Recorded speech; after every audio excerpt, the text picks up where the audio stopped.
The meeting ended. The promotion had already been decided, and it was not for you. It was not a mistake. It was not a coincidence. It was the most efficient mechanism an organization has for deciding who moves up. It does not measure who produces the most. It measures who appears to be the most productive. And that difference, as small as it sounds, changes everything.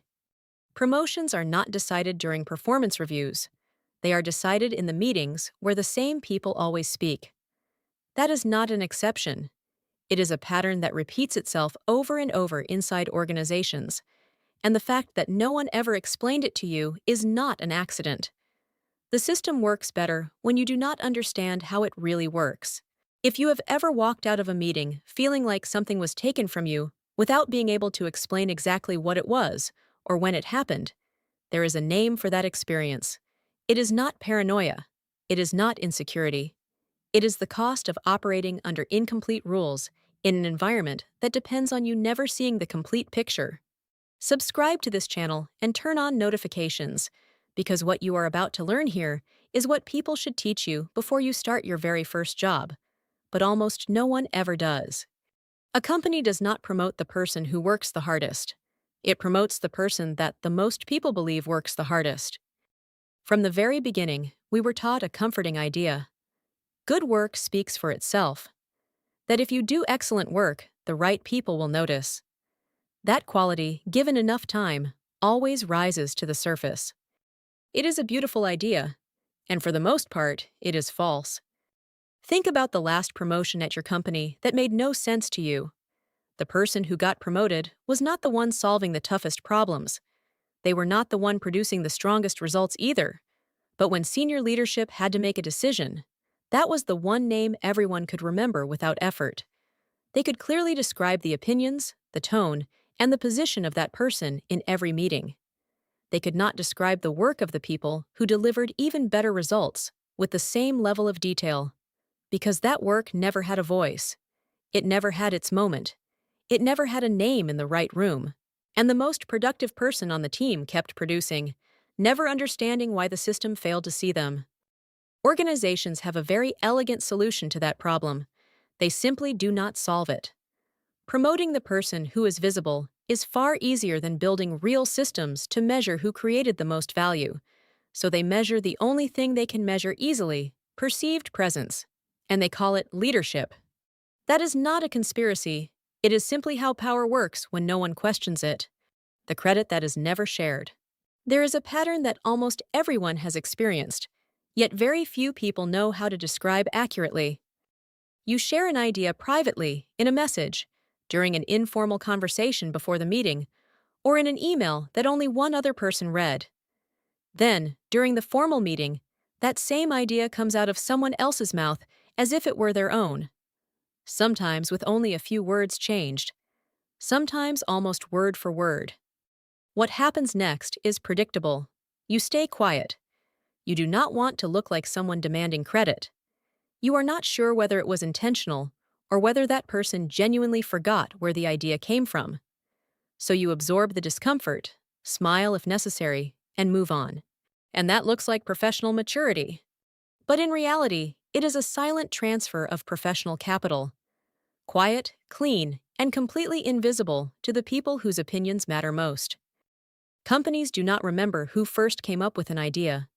They remember who said it first, out loud, in front of the right people. Ideas shared in private have no visible owner. Ideas shared publicly, with a name, a context, and a record, do. The difference has nothing to do with the quality of the idea. It has everything to do with where it was said and who said it. The solution is not to stop sharing ideas. The solution is to stop sharing them in places where you cannot claim ownership. Why the most capable people are often the most invisible. There is a pattern that appears with unsettling consistency. The person who prepared the most for the meeting is usually the one who speaks the least. The person with the deepest perspective is the one who waits for the right moment to share it. The person with the most to contribute is the one who leaves the room feeling like they did not say enough. And the most uncomfortable part is this. It does not happen because of insecurity. It happens because of intellectual discipline. High-performing professionals wait because they are thinking. They do not want to waste the time of anyone with an unfinished idea. In any reasonable environment, that would be exactly the right thing to do. The irony is that inside a corporate meeting, that same habit is often mistaken for a lack of interest. Imagine someone who spent 3 months quietly leading the most complex project on the team. They solved the real problems. They anticipated the risks. They got the job done. But in every project update meeting, while they were carefully refining their ideas, another colleague filled the room with partial updates, rhetorical questions, and comments that sounded like leadership. 3 months later, during the year-end performance review, they received a rating of meets expectations. The colleague was labeled high potential. No one lied. No one conspired. The system simply recorded what it was able to see. And what it saw was not them. In an environment where speaking is mistaken for thinking, silence carries a reputational cost that grows week after week, review after review, without anyone ever telling you directly. They tell you in another way, when they announce who got promoted. What changes once you understand the mechanism? Once you realize that visibility is a form of institutional communication rather than a personality trait, something changes. You stop seeing the problem as a personal flaw. You begin seeing it as a variable you can manage. That does not mean becoming the loudest person in the room. It means understanding the moments when the organization forms its perceptions and making sure you are strategically present during those moments. The person who speaks during the first 10 minutes of a meeting becomes part of the room's first impression. The person who waits until the end becomes little more than a footnote, not because they contributed less, but because the human brain forms its impression of the people in the room during the first few minutes, and that impression rarely changes afterward. Missing that window comes with a cost that even outstanding work afterward cannot fully overcome. When someone builds on your idea without mentioning you, one sentence changes everything.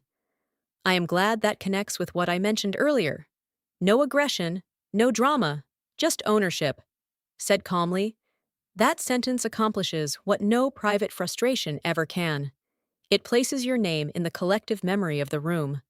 This is not productivity advice. It is a shift in perspective. Documenting your ideas before a meeting is not bureaucracy. It is evidence. An email sent the night before or a message shared with your team creates a record. If your idea exists in writing before someone else says it out loud in public, you have proof.